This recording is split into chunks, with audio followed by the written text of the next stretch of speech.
د صحابو ته پوښتنه چې دینه ډیر کم مخکینو پیغمبرانو چې کوم امتونو نو هغه ډیر په کثرت سره د خپل پیغمبرانو ته پوښتنه کول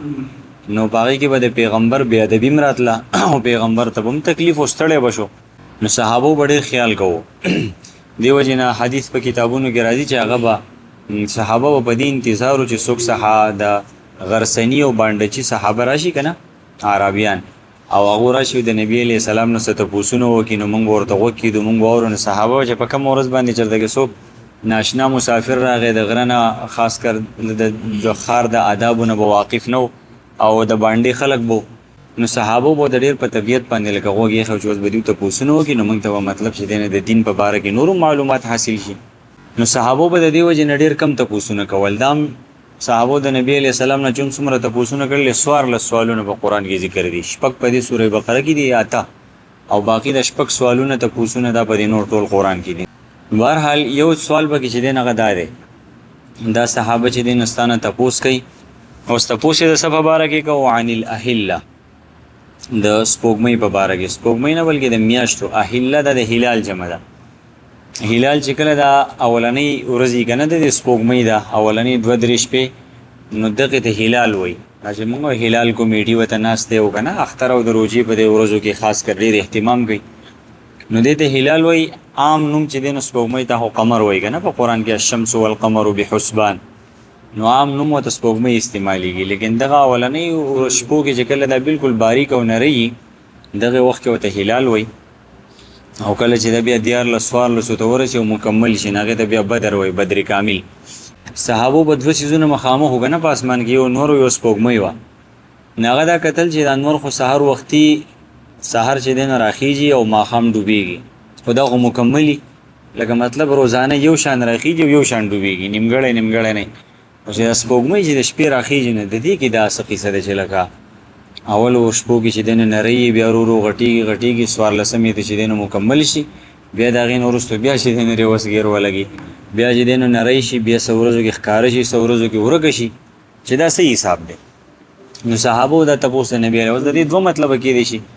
یو خو ساينسي تاسو کې دي شي چې لکه هغه د دې حقیقت په باره کې تاسو کو چې د دې څه وجه ده نو ساينسي جواب خدانن سبا دا چې هغه نور چې دین سپوږمۍ ته مخامخي او دغه نه چارج کیږي کنه سپوږمۍ د نور نه خو چون کې دا ټول په خپل مدار کې چکر لګي نور د سپوږمۍ د ځمکه ده چې وته د سپوږمۍ کومه حصہ مخامخي هغه رڼا کوي او بیا چې وته رو تیزی 14 پورې چې دین وته بالکل مخامخ شي نور ته نو موږ دغه ټخکاری د سینې د چې په حقیقت کې د سپوږمۍ واقعي د سینې رہی او موږ ته د ښکاری چې هغه یو یې تیاری او بل رڼا یې چې کوم رڼا یې هغه موږ تخکاری بهرحال هغه چې خپل چکر چون کې پاغه 27 سنت سرزو کې تقریبا پوره کوي نو هغه په دغه ټول میاش چې دینه د سپوږمۍ رواني خپل چکر پوره کوي یو میاش پوره شي چې په کوم شپو کې نور ته مخامخ نه هغه مونږ ته هغه سخکاری بل نه ښکاری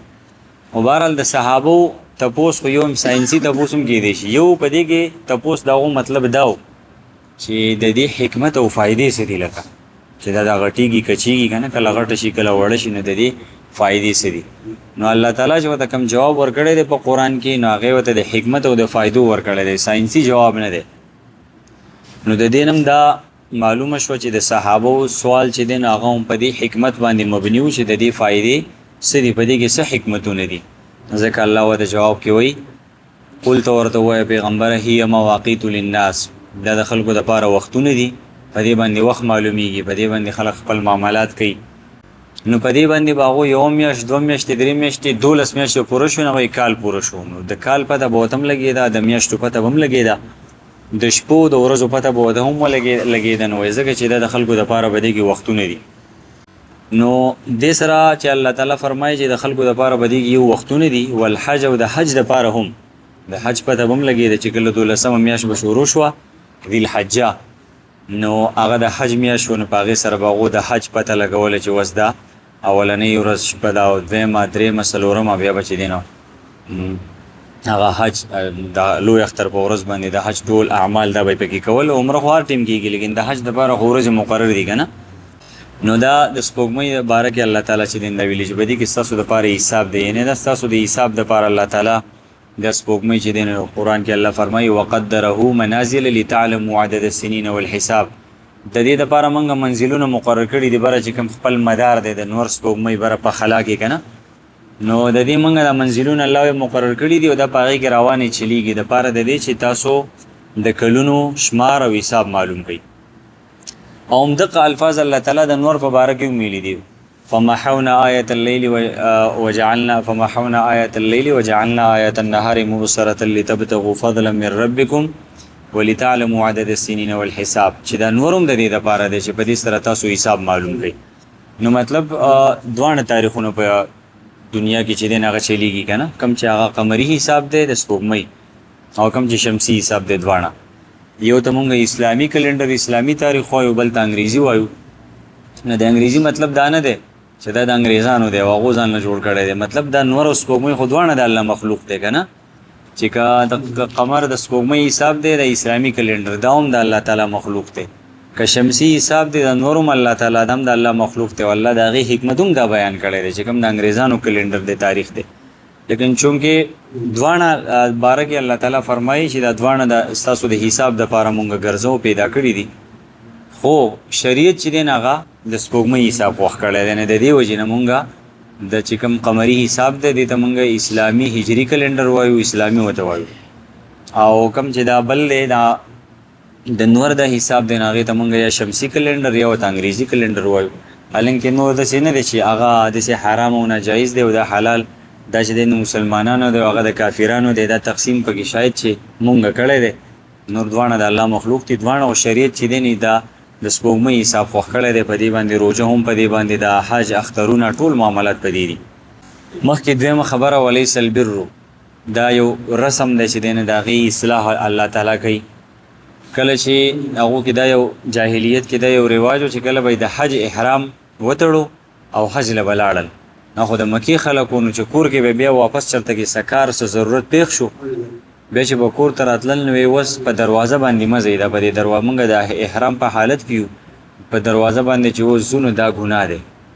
نو څه چل به کوو کور د شاته د چنې د طرف نه په دیوال کې یو سوری کړی او یو تمبو مثلا دروازه وړه په هغې باندې به تلو راتلو د احرام په حالت کې به دا کار کوو الله فرمایي چې ولیس البر نیکی دا نه ده بان تأتوا البیوت چې تاسو راشئ کورونو ته من ظهورها د هغې په شاګانو د طرف نه په چنه باندې دا د نیکۍ کار نه دی دا خو تاسو ځان له په خپله نیکي جوړه کړې ده ولکن البر من اتقا لیکن نیکي دا ده څوک چې تقوا اختیار کړي څوک چې د ممنوعه او د حرامو کارونو نه ځان وساتي نو چې کوم کار الله منع کړی دی د هغې نه ځان ساتل دا نیکي ده دا د ځانه چې دی نو په دین کې یو خبره جوړول لکه دوی چې شاته په چنه باندې به راتلل دا د نیکۍ کار نه دی واتوا البیوت او راځئ کورونو ته من ابوابها د هغې د دروازو د طرفه په دیوالونو باندې په چنو باندې مه راځئ واتقوا الله او ویریږئ د الله نه لعلکم تفلحون دپاره د دې چې تاسو کامیاب شئ دا د هغو یو رسم و دوو خبرو پکې الله اصلاح وکړه دوه خبرې ته معلومې شوې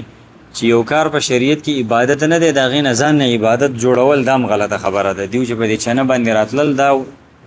د الله رسول ورته نه ویلي لیکن دیو د ځانه یو دا وی چې په دې کې رازونو دا کې موږ په دې کې ثواب دی نو دا په دین کې د ځان نه یو داسې خبره جوړول او هغې ته د ثواب کار ویل دا هم ناجایز دي او په دروازه باندې منتلل نو دا هم شریعت نه ومنع کړي لیکن په خپله باندې دیو ځان نه دا یو حکم جوړ کړی یو شرعي حکم یې جوړ کړی چې په دروازه باندې تلل ګناه دی لہذا داسې یو کار چې هغه شریعت ورته ګناه نه وي او څوک ورته د ځانه چې دی نه هغه موږ د ګناه باعث ګڼو نو دا هم غلطه خبره ده او یو کار ته شریعت د نیکۍ کار نه وي هغه موږ د نیکۍ کار ګڼو د ثواب کار